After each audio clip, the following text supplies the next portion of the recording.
Y'all, since I am on a cooking roll, amen, somebody, I decided to make me some more yeast rolls, but this time I'm making some honey yeast rolls.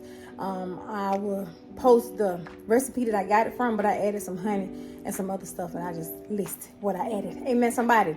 Some honey yeast rolls. Let's go. Let's make it do what it do. Amen, somebody. I will list the recipe to these yeast rolls in the description, but I did add something. I always tweak the recipe to my liking. Amen, somebody.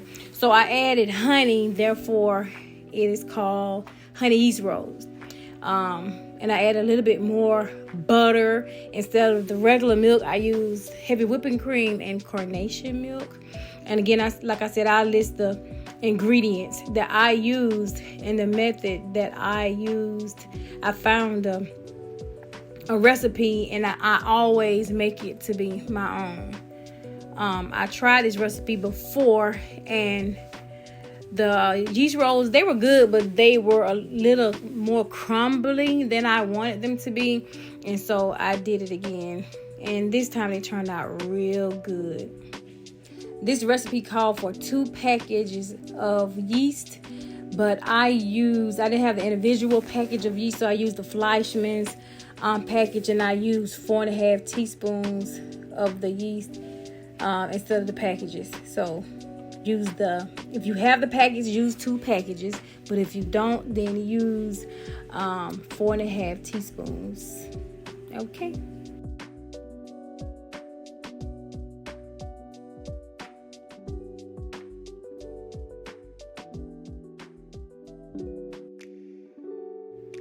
And of course, for all of my recipes that calls for eggs, we use our Kiwi's Farms fresh eggs. Amen, somebody.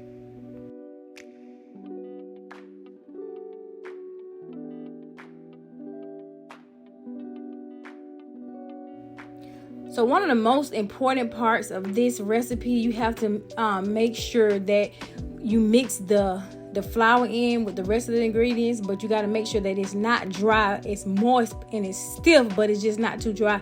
So you got to, the recipe calls for the flour. You got to have 4.5 cups of all-purpose flour, but you may or may not need to use all of it. So don't pour it all in at one time. Pour some in, and you have to keep adding it because you have to knead it.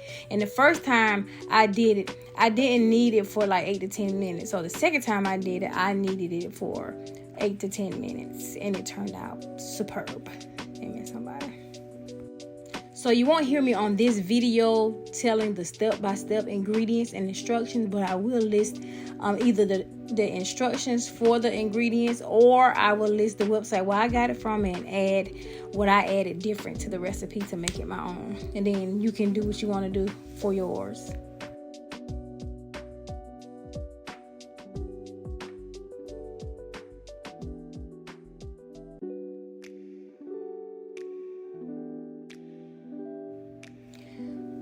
Once I put them in this glass dish to put in the oven, I had a lot left over.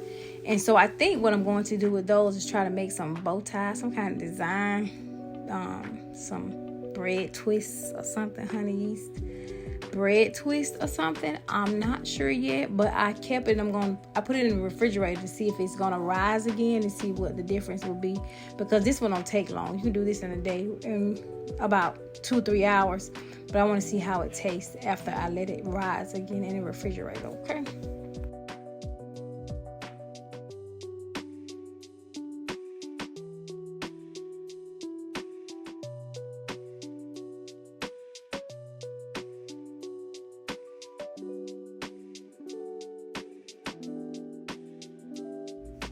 So at the last minute, I had thought about, well, I really didn't cook anything else to go with these honey yeast rolls. Amen, somebody. So I had to think quick on my feet. I was quick on my feet. Okay.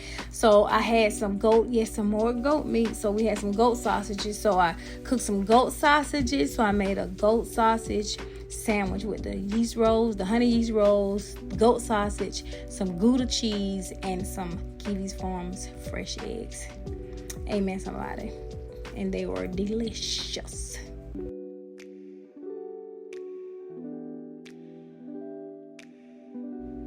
And there you have it, my goat sausage, egg, and cheese on honey yeast rolls.